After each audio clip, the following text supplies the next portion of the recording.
Hello. So I decided to start the year off bald. I kind of thought, new year, no hair. So I'm hoping it catches on. And I decided to spend, well, I've got a day off today. It's a Sunday. It's very sunny. I decided to spend it looking back on books I read in 2025. 25 is quite a big year. Maybe I'll do some life updates. Can you do updates if it's your first?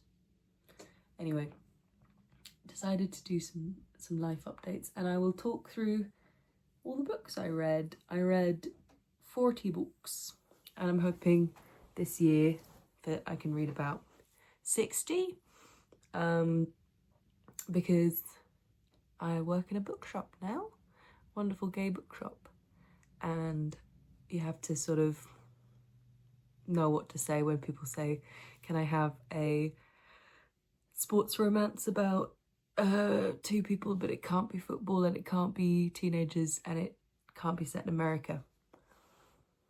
Not that I'm going to be really reading those sorts of books, apart from maybe when it comes out I will read Heated Rivalry, because people be going crazy.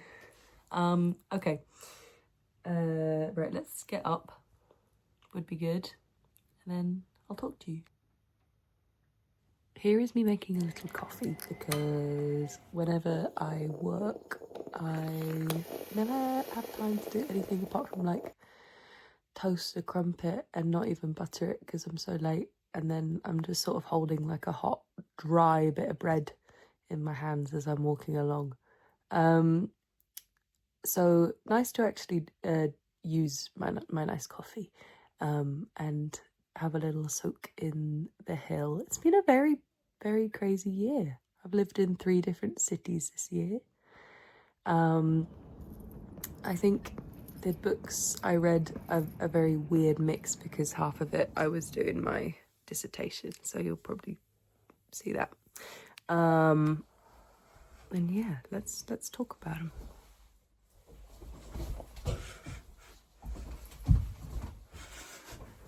Okay.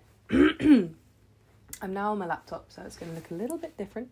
I'm annoyed because there's like all these little lights flickering around my room, and my laptop's too curmudgeon to pick them up. So yeah.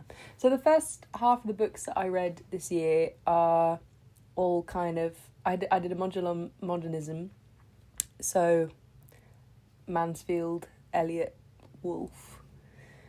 And I also did this very random module on celebrity culture, which meant I read Notes on Camp. And books like this, I feel like I shouldn't necessarily rate. It feels a bit strange to put a rating on The Love Song of J. Alfred Prufrock, which was the first thing I read this year. I had this fantastic professor who would kind of like talk about his nightmares at 4 a.m. in the middle of seminars. And he really got the spirit of T.S. Eliot into that room.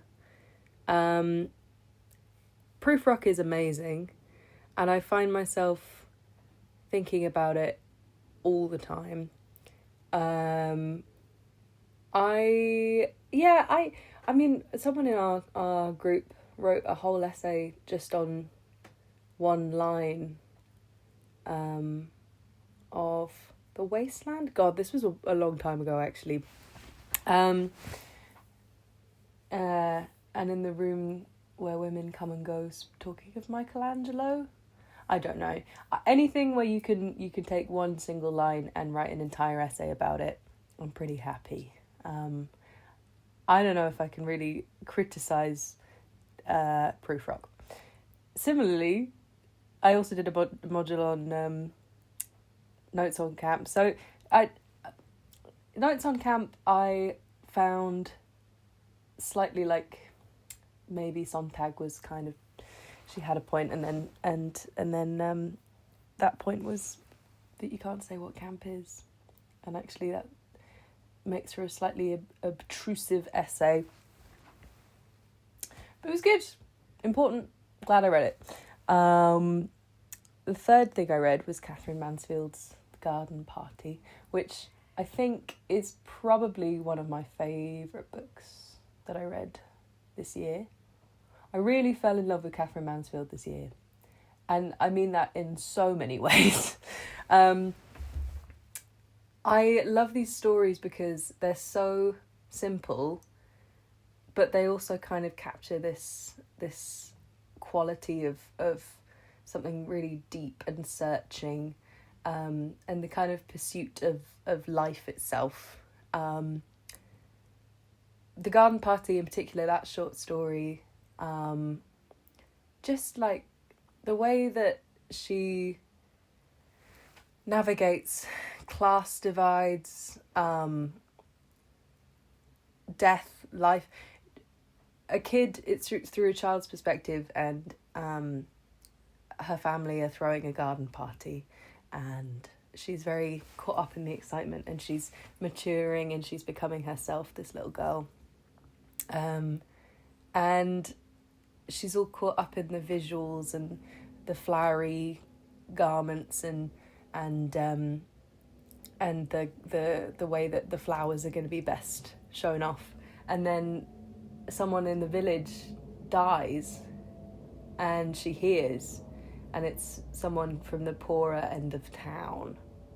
And this child, it blows her mind that they could go on with having a garden party, given that someone in the village has just died. And in the end, she takes a basket of their leftovers to the house, and she is unexpectedly taken into the room and welcomed into the room of the man who died.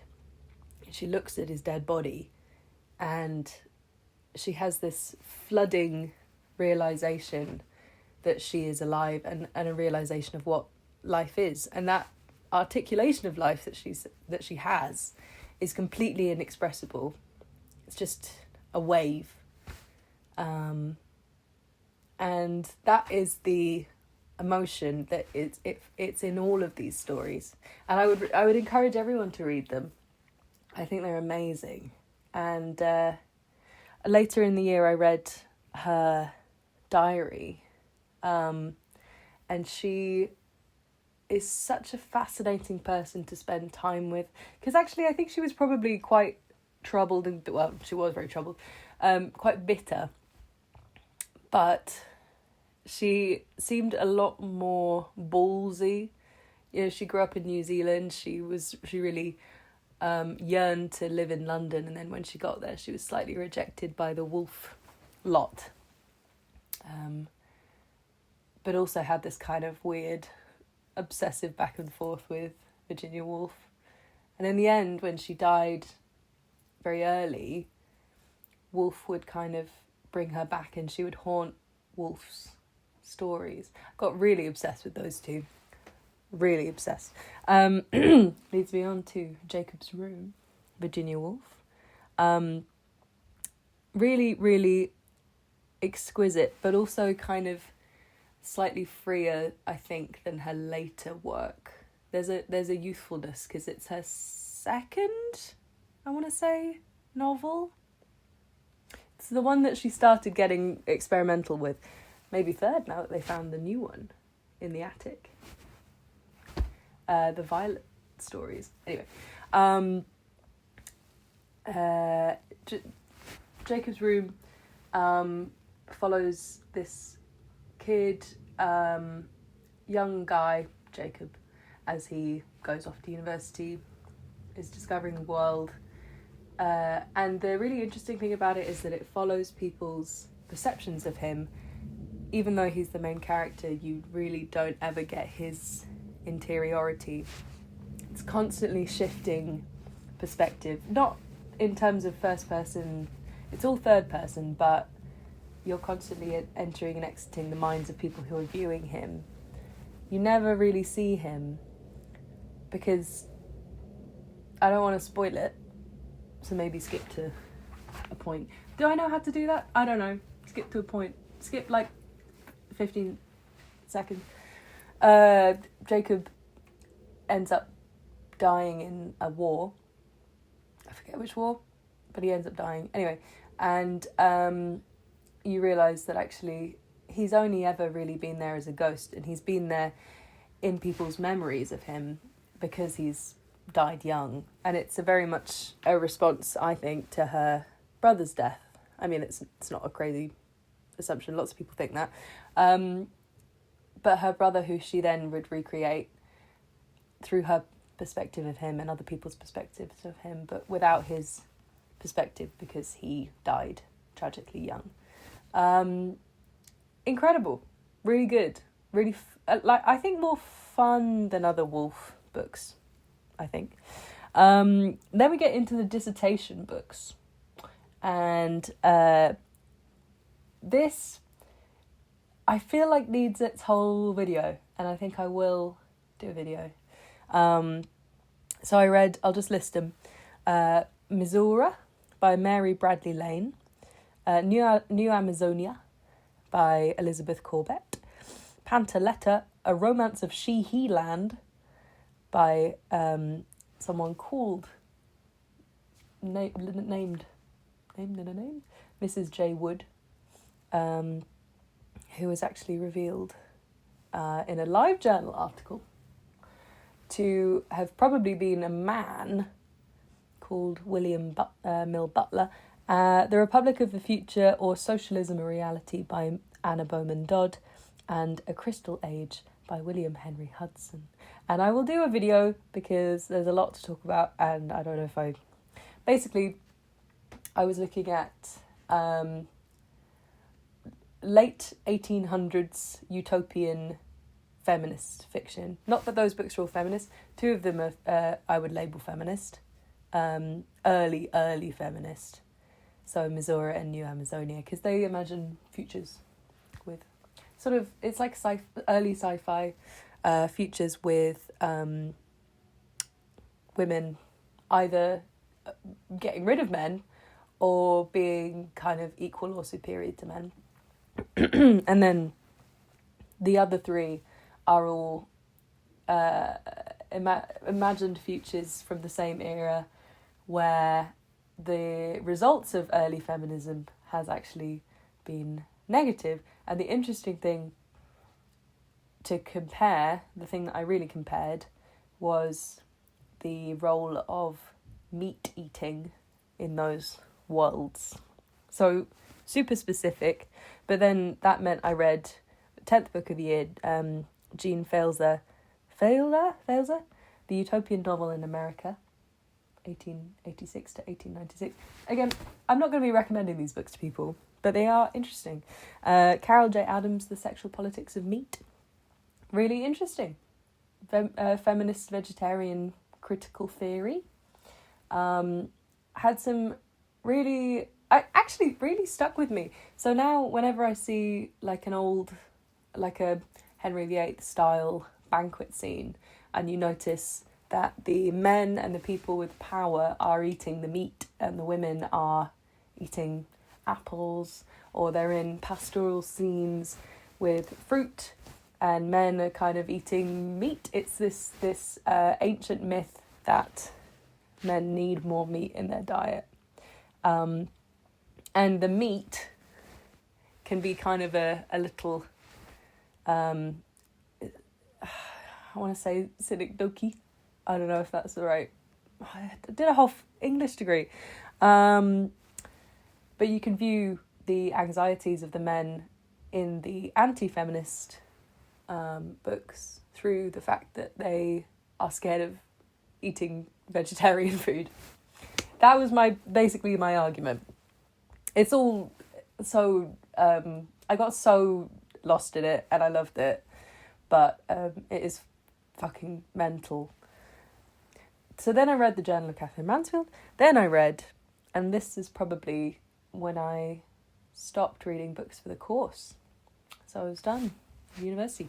I read Sinead O'Connor's autobiography, Rememberings.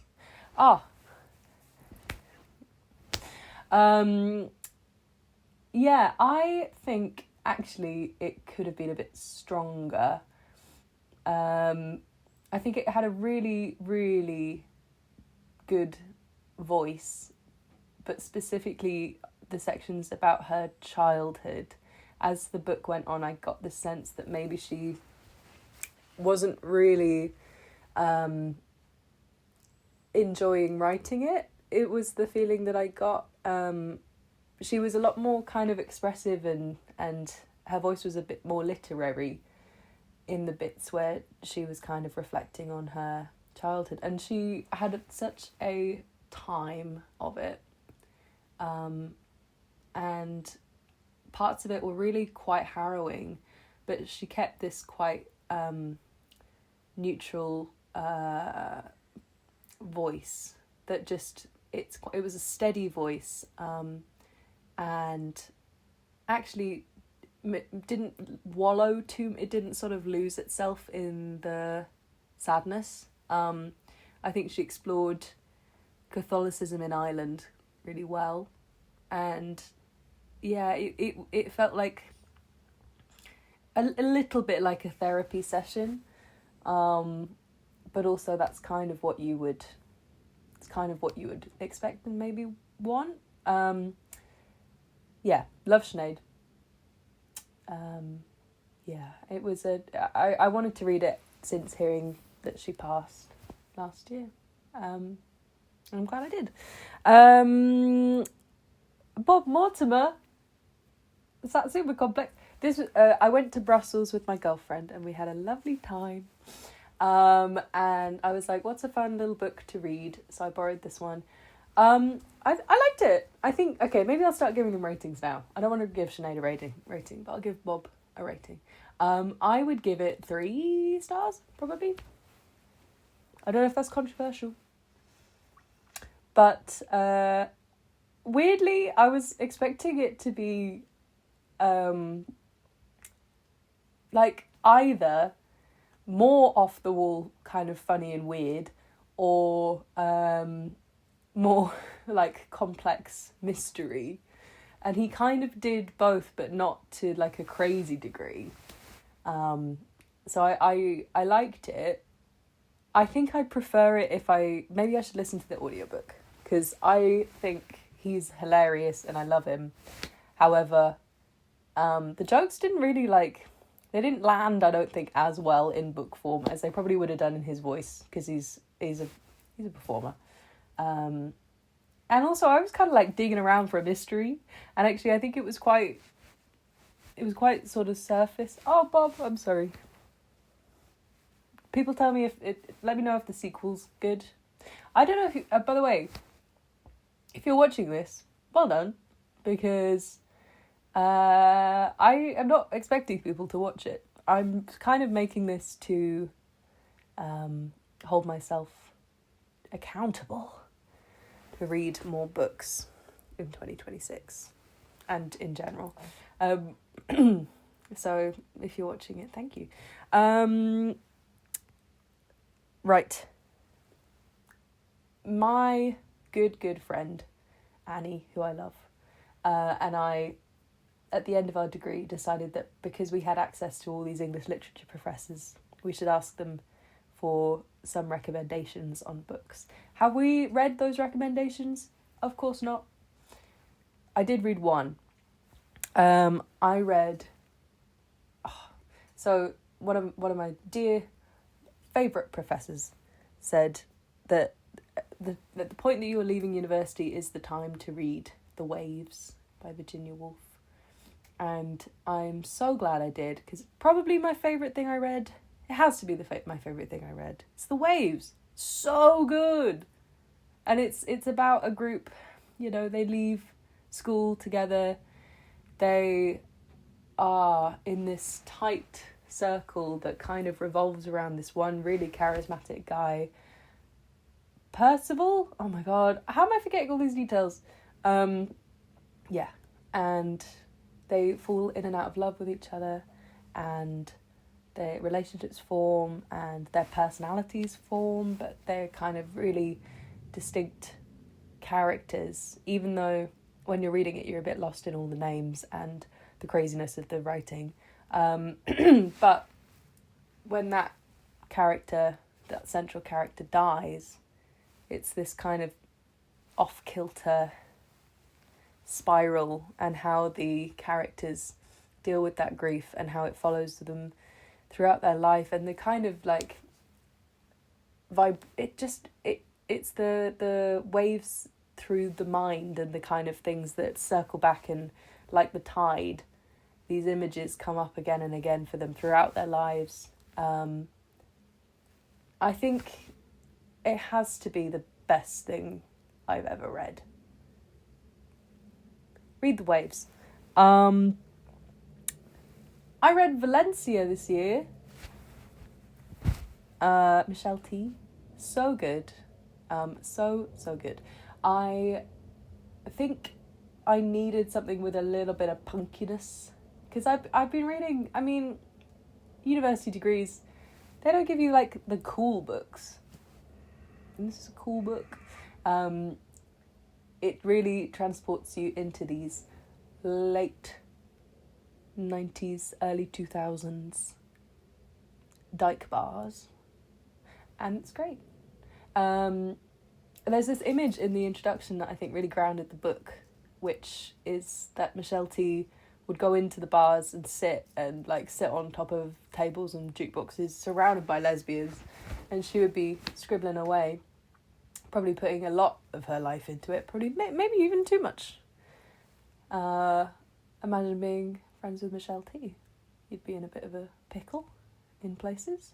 But it's so fun, it's gritty, it's funny, it's also kind of fucking really dark. Gorgeous. And I was working in this office in my hometown when I was reading it, and having it on my desk was like a little reminder of who I was, even in this very heterosexual setting. It was like a little grounding, especially with this cover, which I'll put on screen. It's such it really tethered me to something. And that something was London, and that's what I was kind of working towards. And I remember a co-worker walking past and making a joke that I had been reading dirty books because the cover's lesbians. And that made me sad. Then I read... Can you hear me? You alright? Yes. Sorry, I'm recording on my phone.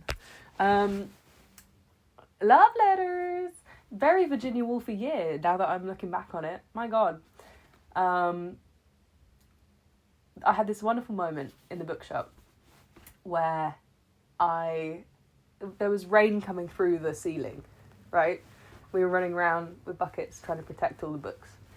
And I could hear someone talking outside. And there were these two lesbians under the awning of the shop. We weren't open. They'd obviously come out on a date.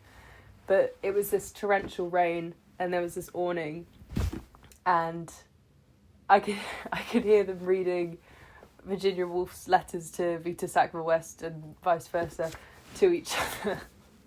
And I was like, this is how it was meant to be read. I love the introduction by Alison Bechdel, sort of saying a similar thing. There's a great line where Bechdel says that at separate points in their life, two different girls read the same letters to them or something. Yeah, I it's a great insight into their world and yearning, strong yearning. This video is gonna be long at this rate, but we're doing it now. Okay, into the controversial takes for the booktube people. Didn't like it. Sorry. Maybe I'm not a lyrical poetry person. Maybe I like poetry performed, I think. I think it just didn't hit the... I don't know. I couldn't kind of get it out of my head that it was a little bit pretentious. But still, when people come in, I do, and I get a vibe that they would like it, I do tend to recommend it. Because I do think it's good. I just think it's maybe not my thing. Now, something that... Oh, wait, no. No. Sorry, I don't have all the books here. I've got some of them. So, the next thing I read was my thing. And that was The Naked Civil Servant by Quentin Crisp. Incredible words. In fact, let me... Right, okay, I found it. So, I wrote down some of my favourite lines from The Naked Civil Servant. The reason I read it, by the way, was because I did a bit of life modelling. And I was like, oh yeah, there's this book about this guy who called himself a naked civil servant. Sorry, flashing, yeah. My friend did that, so made it really, really good. Gave me a big bum. So I love how this is written. It's just a story of Quentin Crisp's life, but it's so funny. And if you want to read a book that just has this almost Shakespearean wit, but also just self-deprecating but so self-assured, someone so out of time, who probably wouldn't have been at home in any era of the world, and sort of has this constant critique going on. Just the incredible lines. My function in life was rather to render what was already clear blindingly conspicuous. If there is a heaven for homosexuals, which doesn't seem very likely, it would be poorly lit and full of people they can feel pretty confident they will never have to meet again. So good. I was stopped by 2 policemen described as human beings. Staring at the front of people's trousers is, after a time, even less rewarding than gazing into their eyes. Oh, there's so many good... I had just started to feel the pull of the expanding universe, the life that starts in the heart of London and gradually drifts outward. Amazing! So, I mean, things that actually I would really take to heart. It was not watching life that mattered, but explaining what you saw. Life was a funny thing that happened to me on the way to the grave. I don't know, I just think it's incredibly written. I think kind of underrated now. People don't seem to read it so much. It used to be really huge. I mean, there's loads of copies of it in our secondhand in the bookshop, but none that are kind of out now, you know. So after that, I read Spectacles, and I love Sue Perkins so much that it's maybe a bit too much. I don't know. I have this weird thing where whenever I see Sue Perkins, I kind of think that I'm on the right track. She's like an angel number to me. So I went and worked at this literary festival, and I saw that she was on stage in a play next door, and I was like, I'm in the right place. It's just how I mark my life. And I remember saying to someone, I worship Sue Perkins, but because I'd said it kind of quickly, I think we were next to a church called St. Perks. So it sounded like I said I worship at St. Perks, and then he went, the person I said it to went, oh yeah, it's a lovely church. And I was like, oh shit, fucked it.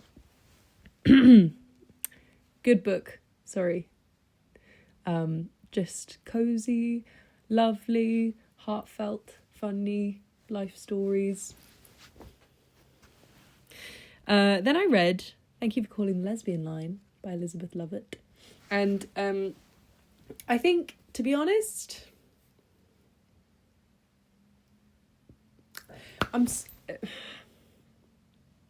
I read it because I was going to work at this festival that I've mentioned, and Elizabeth Lovett was speaking there, and I'm really interested in the lesbian phone line. So it's a history of the lesbian line, not London Friend. I think it's a separate lesbian line, but specifically she found this logbook, and wasn't able to use the words to protect people. She fictionalizes the logbook entries, that the calls that people wrote down, and she kind of uses them as a basis to write little sections of fiction, then essays surrounding lesbian identity, specifically kind of in the 90s.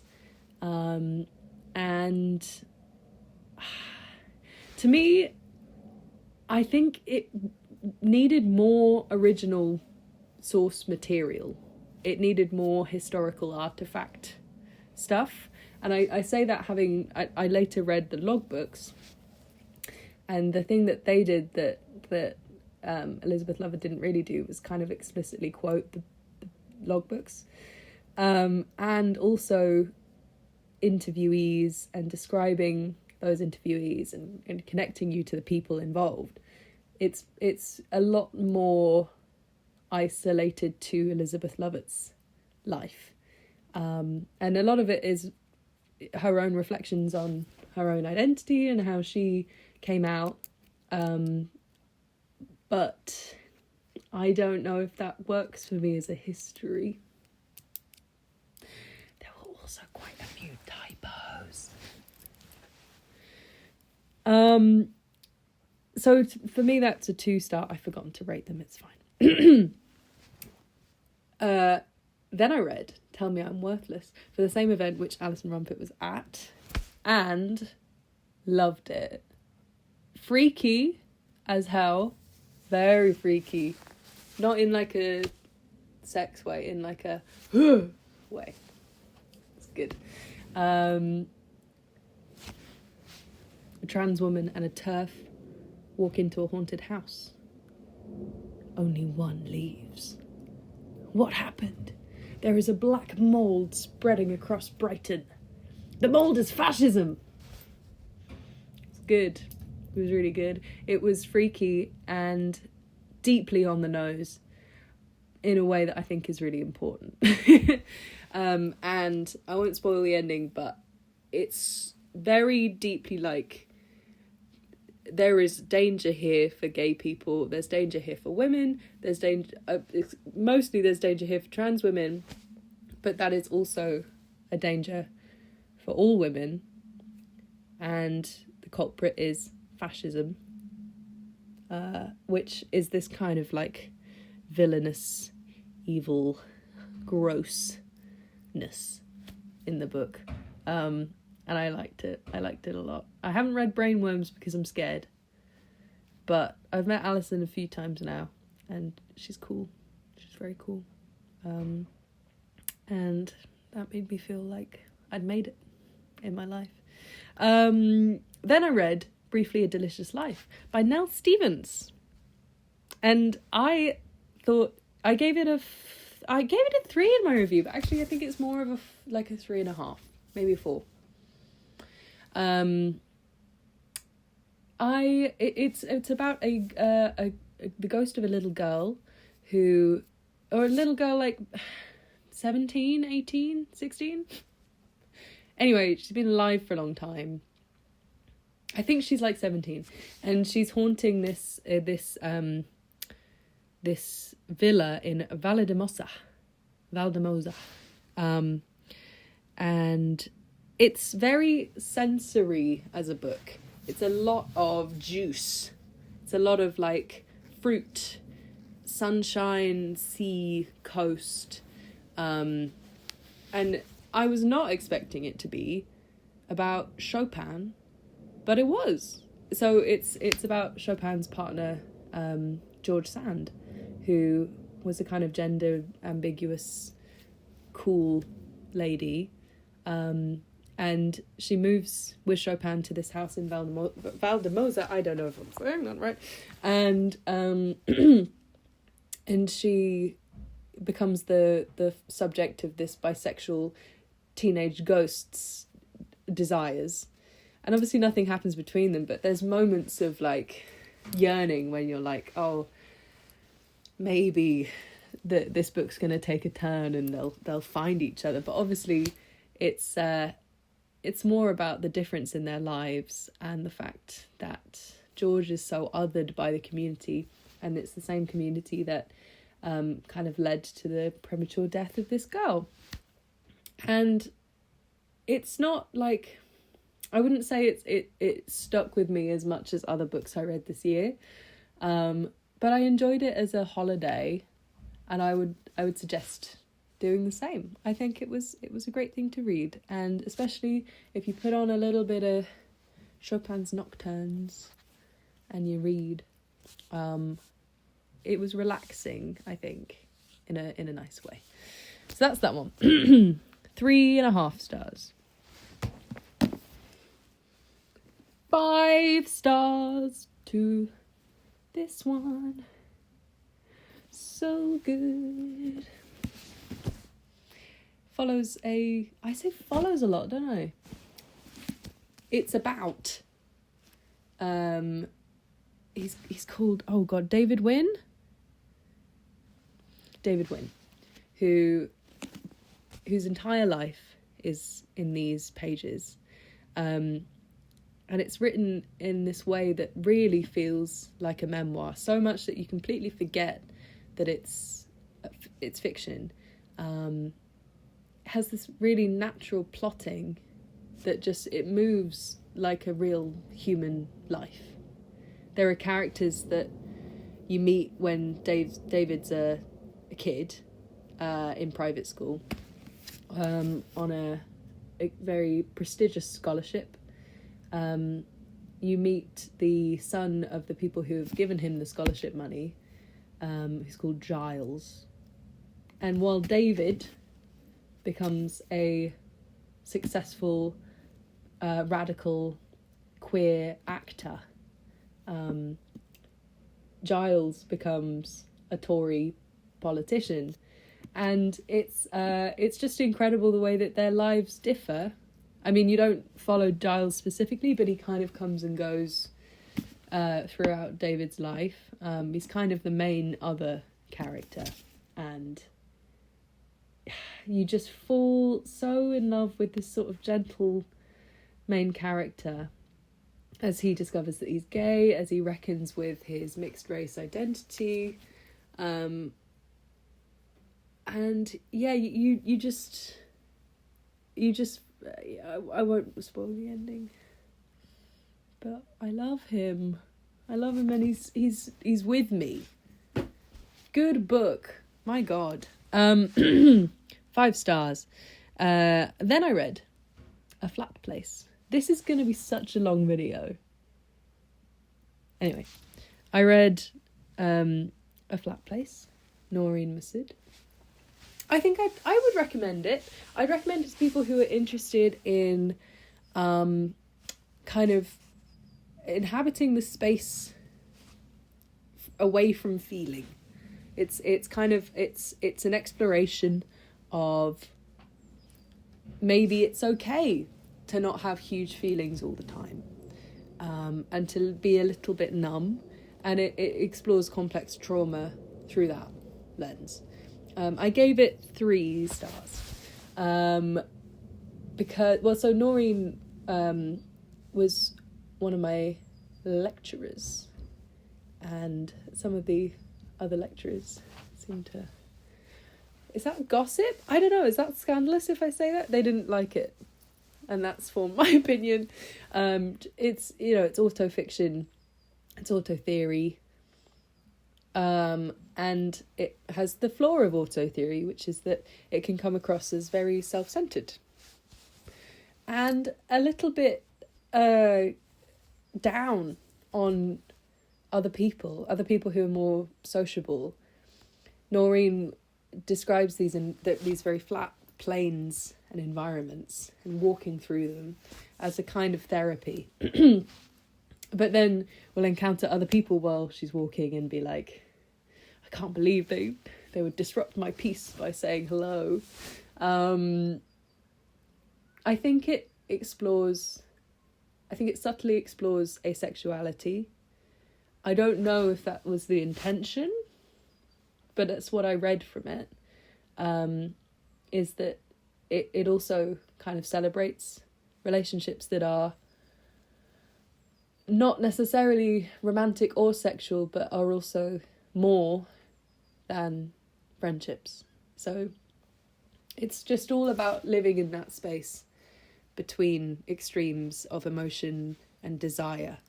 And for that, I think it's really important. But I actually didn't feel like I liked the narrator. Sorry, Noreen. Then we've got Hot Milk. I read it in probably like a day. Banging book to read in a day. I have heard mixed things about it. Some people think that it's a little bit pretentious, I think. And that maybe it's not very gripping. I thought it was a really cool... I think it had a really cool style. It's about this hot summer in Spain. And I was expecting that. I was expecting hot summer in Spain, romance. It'll be a fun thing to read on the bus. That's what I want. I wanted a holiday. And instead it was like this mystery, and it was all about mothers and daughters. And the main character has gone to Spain to help her mother get treatment for her mysterious condition that isn't getting better. And it's unclear the whole time whether she is faking it or not. It's a little bit murky. And they go to see a very quack doctor who seems to be the only person who says he can cure the main character's mother's condition. And he seems insane, but he's also very funny. And I'll get on to later in the year I read Big Swiss, and I think they could be the same world. The way that these slightly bizarre characters, kind of slight caricatures, slight archetypal figures, they're not very relatable. They're not very real characters. They're kind of dreamlike, surreal figures, but like funny. So it's a bit cartoonish, but it was also kind of interesting. I don't know. I think I would recommend it. There are figures that kind of are teased with these like one-off lines. Like one guy is a personal therapist or a life coach, and he mentions that he has a client who can only be confident if he's juggling. And then later in the book, the client comes in, and you don't realise it's the client, but then he starts juggling. And you're like, oh!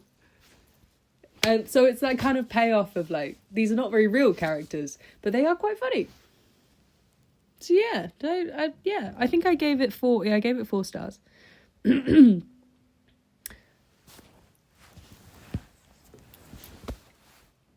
book. Nevada, Imogen Minnie. I gave it 4 stars. Probably 4.5. It's a trans road trip novel from 2013. If you are trans, I would say read this book. If you're not trans, I would say read this book. Basically, a trans woman in New York, yes, is upset with her life. Her girlfriend is breaking up with her. She wants to have a fresh start. Messy character. Very messy.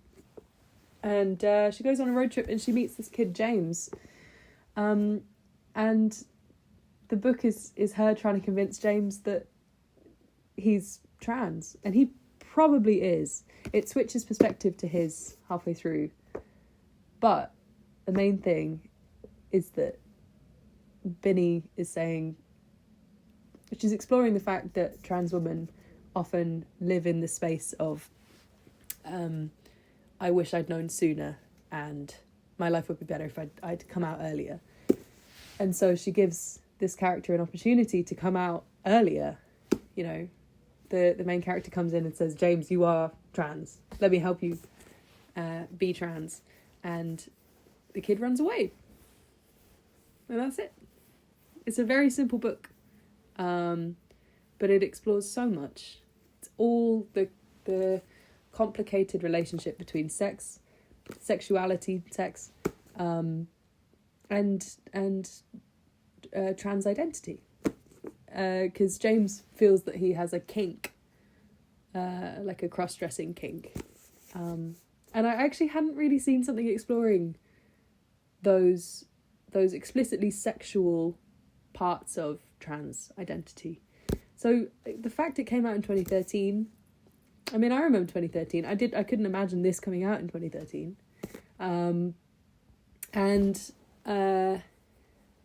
What was the other thing? It's not great on trans men, but Binny has since said that kind of came out of like her own experience at trans things and feeling like trans men had it easier. And it does seem like the book has that opinion, and it's not necessarily like the main character has that opinion and it should be challenged. It's more like the book has that opinion.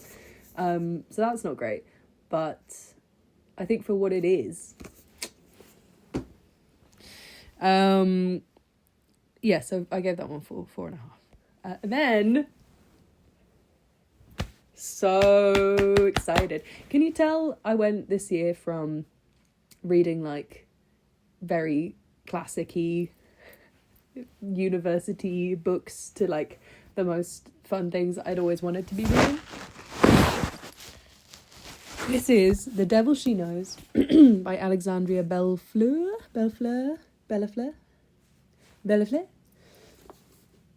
Sorry, Alexandria, for doing that. This is so good, and people buy probably 5 of these a day, which is insane for one book. In the shop, and every time it's out of stock, I'm like, oh, because where am I going to point these gays who just want to have fun? These lezzies.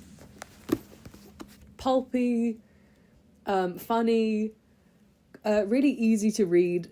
Like it's a rom-com. It's a paranormal rom-com, and it's actually it's better written than I imagined. I've always been a bit of a book snob, but that is changing because I like reading romance novels. Let me live, because this is really good. And essentially, I think her name's Samantha. Samantha Cooper is having a day from hell. She proposes to her girlfriend. This is not a spoiler. It's in the first bit. She proposes to her girlfriend. Her girlfriend says no. And then she's just like, I can't live without you. She goes to work. She's almost fired from her job. She's a chef. It's very important. There's a lot of chef content in this book. And she gets in this lift, and this sexy little demon lady pursues her and enters the lift. And the lift stops, and they're stuck in the lift. And grants her, I think it's like 9 wishes. It's not even 3, it's like 9. And you just go on this romp where Sam is trying to get her girlfriend back and the devil is trying to shag her. So fun. Read it in a day. Love it. Right. Completely different vibe. I read Nova Scotia House by Charlie Porter. This is a very beaten up proof because it's been through everyone in the shop pretty much, because this is wonderful. And I don't even know really how I can explain it. So beautiful, and it's about memory. It is an AIDS. It's an AIDS novel. It really blows the canon of AIDS literature completely out of the water. Is that the phrase? Is that a phrase? It's what did my boss say? He said it's like Charlie Porter knew how to write amazingly and then threw away all of the rules and the things, the devices that you use to write incredible lyrical fiction, and just wrote directly from his heart. It's completely raw. It's completely stream of consciousness in a way that people say things are stream of consciousness, but this is like when the character gets drunk, the punctuation goes crazy because the character's drunk. Like, it's so stream of consciousness. And it's grief. It's someone grieving their older boyfriend, Jerry, who is an amazing character and represents this kind of radical era of queer magic, is what Jerry calls it, and the communal living and the resistance, and there's amazing kind of demonstrations, and it's kind of act up based. Charlie Porter walked in to the bookshop as I was reading this copy, and it was as I was reading a scene all about fisting. So that is one of my lasting memories of my job this year, but gorgeous, 5 stars, absolutely. Come on, we can do this. God, it's been nearly an hour. I'm sorry. ASMR. The long-awaited second novel by the author of Sunburn.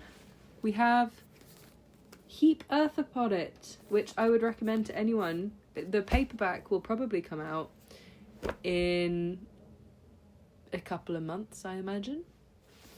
From what I actually haven't read Sunburn because I'm bad at being gay, but I will. And from what I've heard, this is a bit darker. I've read this because it's in my books of the year. But this seems to be a lot more of a thriller. To me, it was a thriller. It's a bit mysterious. It took me probably the first half to really get into it, and then when I did, I was like, oh yeah, this is really good.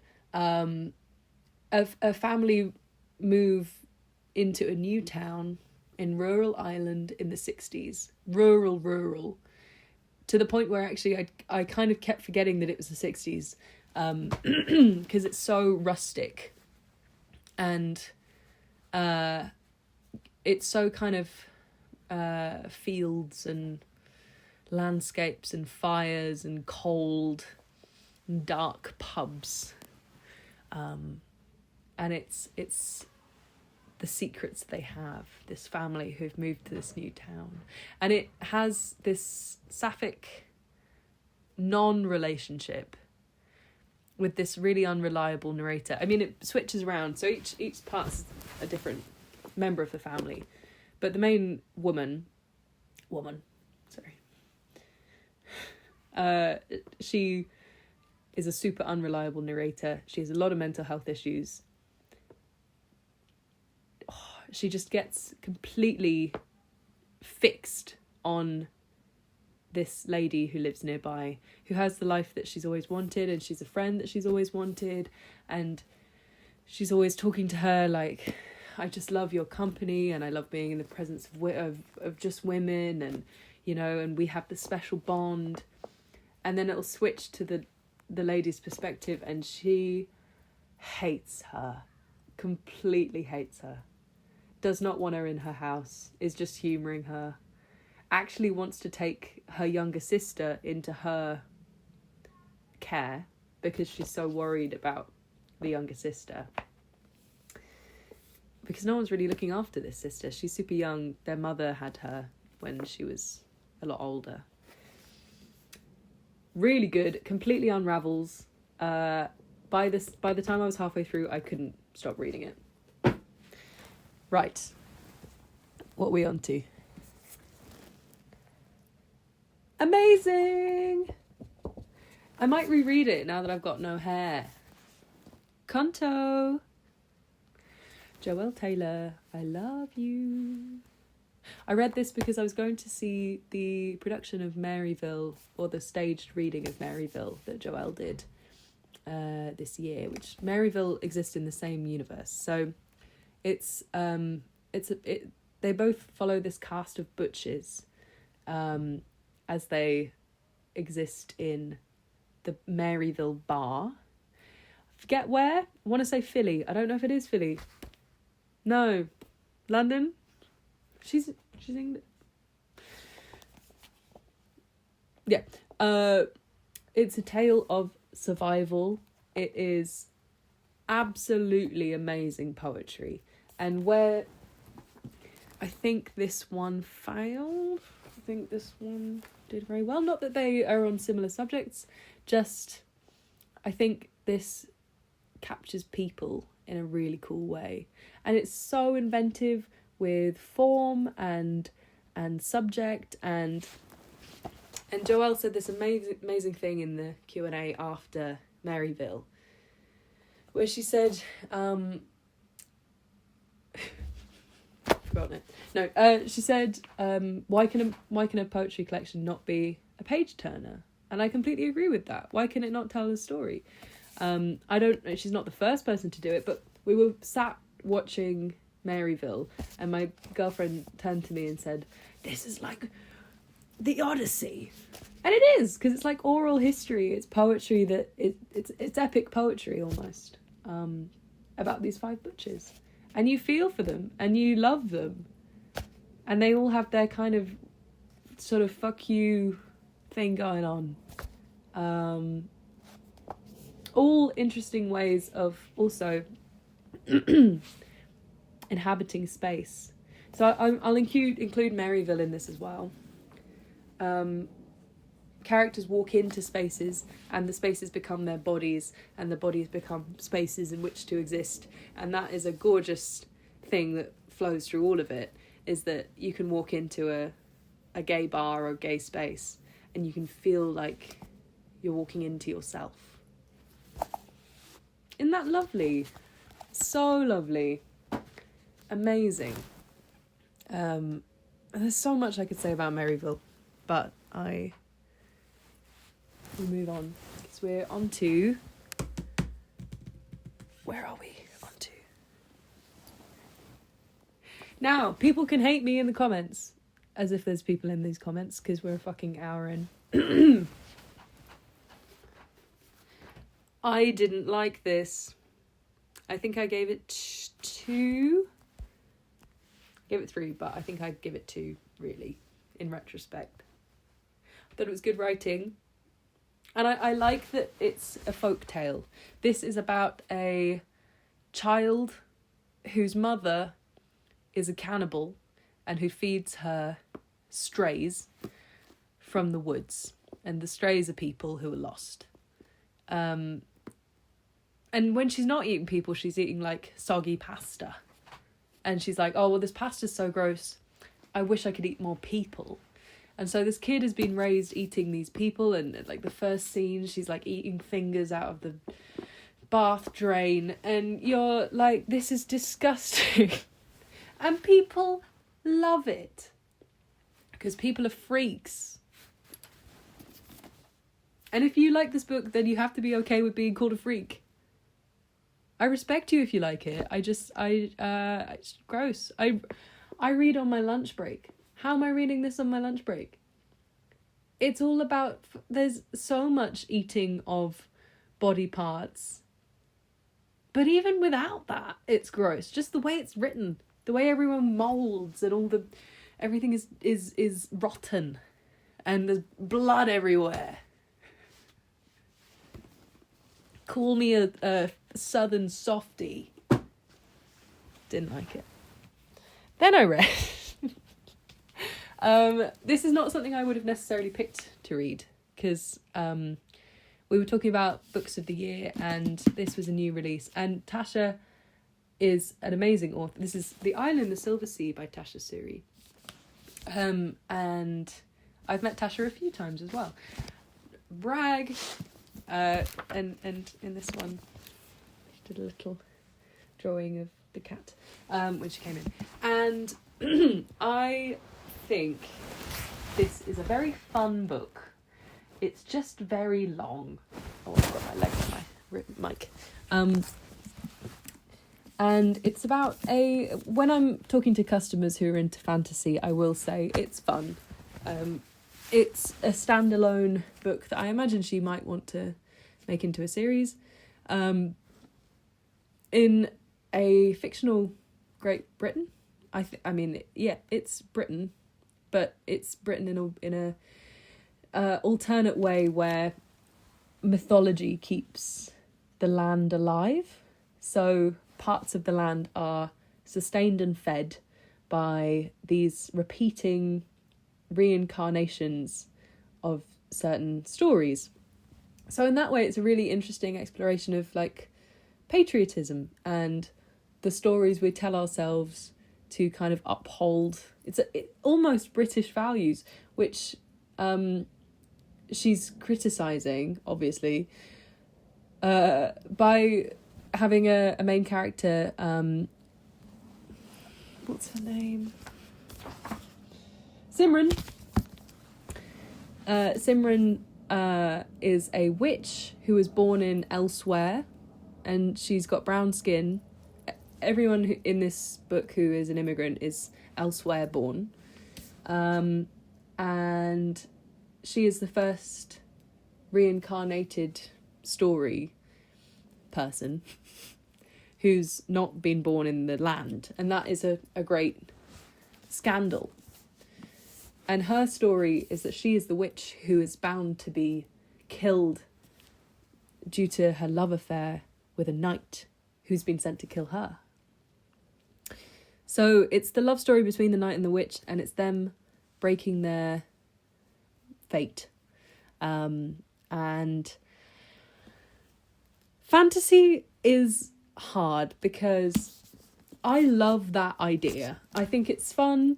It's like so fleshed out, and I can tell that Tasha had an amazing time writing it. And I think if I was into fantasy, I would love it. I just get sad when I don't have nice descriptions.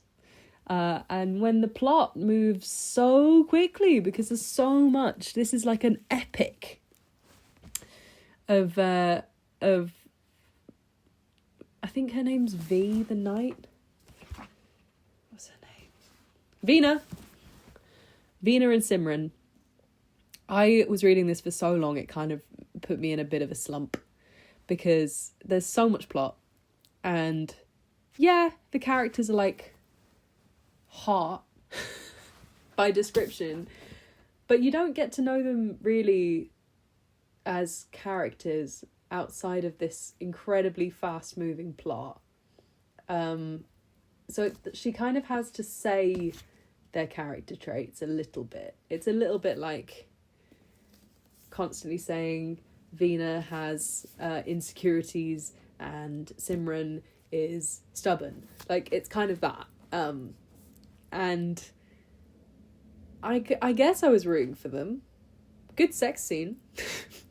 I think I just couldn't hack the fantasy. Sorry, Tasha.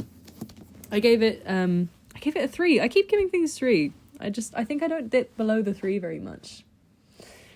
Anyway. Oh my god. Read it. Read this book, The Safe Keep by Yale van der Wooden. If I ever meet Yale, I am weeping. This is the best book. See, The Waves was great, but which book am I recommending to everyone?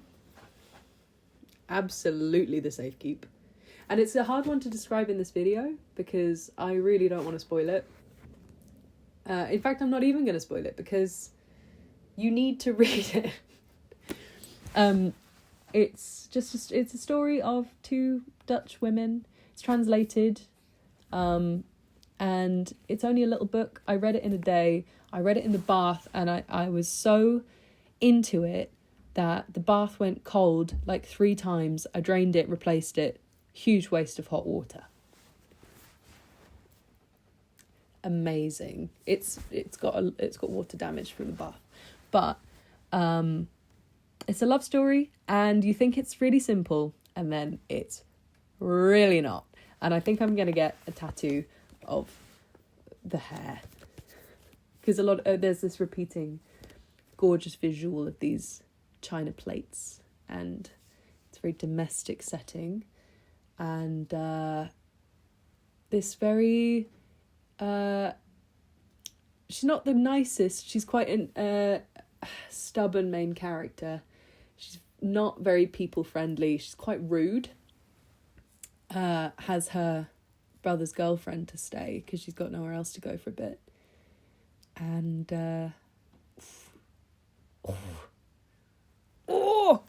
read it. Okay.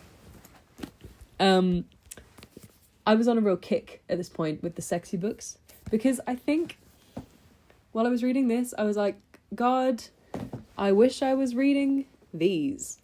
And I think that they are very similar, but not necessarily in ways that I don't know. When this is kind of a slightly more blunt writing style. Not everyone liked the writing style. When I was looking through the reviews, people really felt it ruined the flow, but I thought it was quite cool. It's about a butch matron working at a elite private school who falls in love with the headmaster's wife and becomes a bit obsessed with her. She's Mrs. S.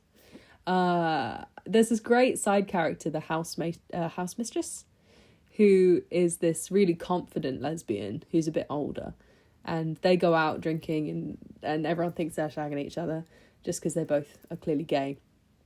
And actually, this whole time, the main character's having an affair with Mrs. S, and it is hot. It's a good, steamy book. And it's like, you wouldn't necessarily want to hang out with the main character, but as someone who's the same age as the main character in this book, main character's 21, I think 22, and is discovering butchness, I thought it was really, really well done. The access that other people feel they have to the main character's body and identity because of being visually different. And the way that the girls, especially the students, feel that they can comment on her. I mean, the main character binds their chest, and it's not clear whether... I mean, they are addressed as female. There's this kind of internal thing. It's not a clearly spoken thing. And I really like that, because you don't always know what's going on with your gender. You don't know whether you're gonna launch full force. It's hard to go into a world, especially a world like a boarding school, and say, I am non-binary. But really good gender fuckery, lesbianism, gorgeous setting. I am always interested by boarding schools. I think they're such weird little bubbles and very timeless. There's this figure of the dead author, because an author like Austen or Eliot went to this school and appears constantly, and it's that thing of like, I don't know, just those weird old institutions and their weird ways. Okay, we're getting there now. The next book I read is The Ministry of Time. This is not a gay book, kind of. This is a 5-star for me. I had such a good time. Behind me is the National Maritime Queer History Club's Queer Research Guide. I don't know if you want to see. It's relevant because this year was the year of me suddenly having a surprising interest in the Arctic, which spawned from my girlfriend getting really into this show called The Terror, and then me getting into this show called The Terror. And funnily enough, this book by Callie-Anne Bradley is very much fan fiction of The Terror. It's about, but such a specific character, Graham Gore, Lieutenant Graham Gore, who in this book is chosen by a secret government ministry of time to be brought into the modern world. It's a test subject situation. So like 5 or 6 test subjects are brought from big disasters where lots of people died into the modern world because they don't have an effect on the course of history, these people, because they at this point they're off the grid. So they're tests to see how the human body reacts to time travel. And Graham Gore is transported from the stranded expedition of Erebus and Terra. He's transported to the modern day, and he has a bridge live with him as he adjusts to the modern world. And that bridge is our main character, who falls in love with Graham Gore. The main character being, I imagine, potentially a little bit of a self-insert of the author, Callie-Anne. If you want to use the power of literature to transport your character from a historical point in history,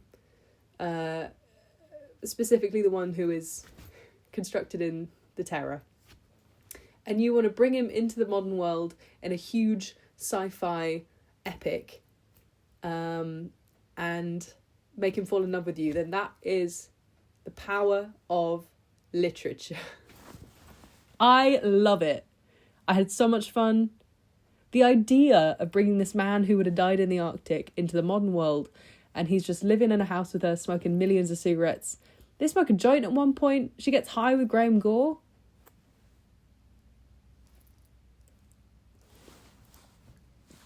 So good. I did not care as much about like the sci-fi government versus individual bring 'em down style plot. I was there for that detail, and also the other expats, that's what they call them, bonding. There's this witch from like this witch, sorry, it's a bit I'm saying witch because it reminds me of BBC Ghosts, and there's the character of BBC Ghosts who's the witch who gets brought forward.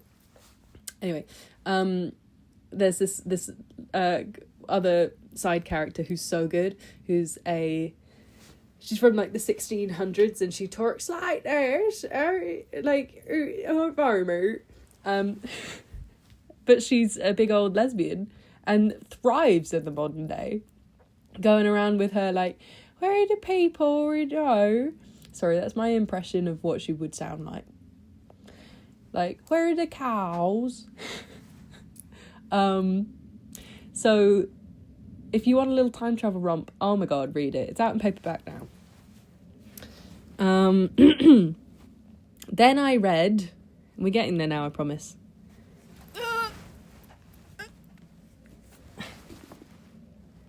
The logbooks, which, as I said, I think did a much better job of writing a history out of gay helplines than Thank You for Calling the Lesbian Line.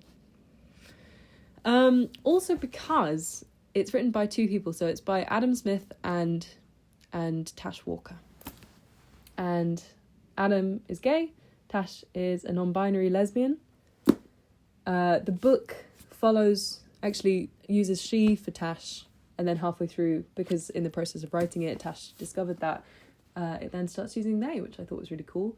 So really, although they can't relate to every aspect of queer identity, the 2 of them together provides almost a really whole picture of queer experience.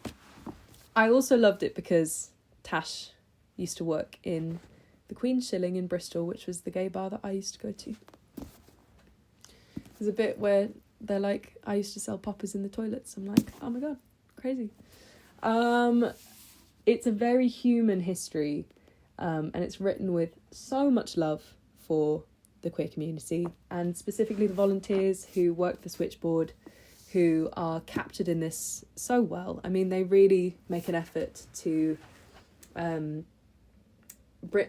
celebrate the people and to describe the people in explicit detail, even though they keep their privacy where they wanted, which I think Elizabeth Lovett could have done a bit more, having the explicit details of the people, because some people do want to be celebrated. I mean, some of the volunteers who they interview, they spent so long researching this book and the podcast that goes with the book that some of the people who they interviewed have passed since. Some of them were HIV positive and were alive to the point of the book coming out. A lot of them are remembered, who passed from AIDS. It's very, very loving, and it has the calls quoted in really explicit detail. I mean, not the logbook with that they wrote down after the calls. And each chapter explores a different aspect of queerness. You know, there's legality, housing, going out, sex, all of it. They did an amazing job researching this. And it's a very accessible history. It's very personal, but in a way that you relate to, not in a way that's kind of overshadowing the history. As I was reading it, I was sat at the till in Gaze the Word, and I was looking at the people who were coming in, and I think this book really helped me feel that connection to other queer people, because it's keeping stories alive. It's oral history. It's an oral history book, really. People were coming in, specifically the day I was there reading it, and someone came up to the till and said, I came in here 10 years ago, I was 18 and I was on a school trip, and I ran away from the school trip to come in here and buy one gay book. And she'd since moved to England, and now 10 years later, here she was with her girlfriend, having come out to her family, and she'd come over with this huge smile, and it nearly made me cry, and I think I'll always remember her. So that's what this book gave me, is that sense that we need to keep queer stories, and I feel very lucky to be in a place every day where I see queer stories. Oh, then we've got the last two books of the year, and that is Big Swiss and Permafrost by Eva Baltasar. Jen Began, this is so fun. I want to be in your brain. It's about a transcriptionist falling in love with the voice of one of her boss's clients. So she transcribes sex therapy appointments. And she gets obsessed with this woman who she calls Big Swiss, who she then meets when she's walking her dog in the dog park. And there's this whole thing of, she obviously knows way too much about Big Swiss because she's been transcribing the sex therapy appointments. But Big Swiss just thinks that she knows her really well. And it's this moral thing of like, this is so immoral that you're having sex with this woman. And she knows it's immoral. But also she's you know, she's in her 40s and she's not doing anything else, and you know, it's kind of all coincidental that she's bumped into her and had this relationship, and it's messy. It's very messy, but it's very funny, especially the character of the sex therapist, who's called and does a lot of chanting and gong bathing, which is then transcribed. So half of this is like transcription style. Fun. I gave it, I think, 4.5. And then last book of the year, sad one, but I thought, what's a frosty book for winter? I've got Permafrost. I gave it 5, I think, or 4.75. Maybe I'd give it 5. I need to be nicer about books. It did almost, to circle back, kind of reminded me of the modernists from the start of the year. There was something kind of Mansfield-y about it, Mansfieldian, about the pursuit of life, apart from, in the Mansfields short stories, she's pursuing life. And in this, life is pursuing the main character, and the main character doesn't want to be alive. It's a very suicidal main character. It's translated from Catalan, and there's a really interesting note from the transcriber. I'm lost in the big Swiss translator, who says, who quotes that piece of criticism that says that when you read a book, you only see one face of the moon. A story is like a moon. There are hundreds of other stories behind it, and the kind of translatedness of that is another face. So you're kind of reading the translator's work as well. Obviously, it's something that I always try and remember when I'm reading translated work, especially because Eva Balthazar is a poet, and it was really important to her that no matter the meaning was almost less important than the rhythm. So it's an excellently crafted book. Every line is chosen perfectly, and the nice thing about it is that it's almost like flash fiction. It's so the sections are really, really short. It's very fragmentary, moves around a lot in the course of this main character's life. She's just a slightly suicidal lady growing up in a world. She's lesbian. She doesn't want to live, but she's not really sure. She doesn't have any clear reason. She just doesn't want to be alive. And it takes you on a bit of a fragmentary little hop and skip through her life. But the main plot is this thing that she calls the permafrost, the numbness that comes with being very depressed, is slowly thawing throughout her life. And it's all the different moments that slightly thaw her frost. And for that reason, I found it really uplifting. I mean, it's a really quick little book to read, and I'm glad I did. I think I gave it 5. I wanted to give it 5. I want to give it 5 now. Very good. And with that one, I will round off my books of the year by saying that it's been amazing getting to be so free with what I read. After finishing my course, which I'd spent, each week we would try and read like 3 books a week. And they wouldn't be books that you would pick. And they would be gay sometimes, but they wouldn't be fun really ever. Depending. So I think having this new freedom to just read constantly, and the fact that I have a job where I can read, and that is just part of my life, I can just sit and read and recommend people books, is a real privilege. I am so excited about 2026. I want to read every book that we sell at Gauge the Word, is my plan. That's not going to happen, because no one can do that. My boss and my boss's boss, just how I think of them,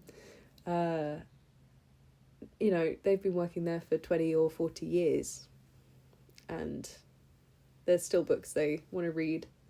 So that's what I'm trying to keep in my head, because BookTube can be a little bit like, here's 4,000 books I read. As much as I think it's toxic, I would like to read a bit more. So I'm not going to be doing like regular book uploads. But maybe here and there I'll do a little, here's what I'm reading, here's a review. Really, it's just nice being able to look at the books that I've read and consolidate. And you lose that when you leave uni, I think. But yeah, favourite books, it's going to be The Waves. It's going to be Safekeep. I think also Our Evenings. And All the Mansfields and All the Wolves. Okay, I love you lots. I don't know who is out there watching this and why they've sat through an hour and 23 minutes. But if you agree with my takes, then cool. If you didn't, I'm more interested in that. I think all of these are good in their own way. 2026, I just want to be stable. I want to be happy. I want to do this. I want to read at least a book a week. And yeah, I think that's all we can really say. So I hope you're doing well out there, whoever is watching. And I'll see you in another video at some point, maybe. No promises. Okay, bye-bye.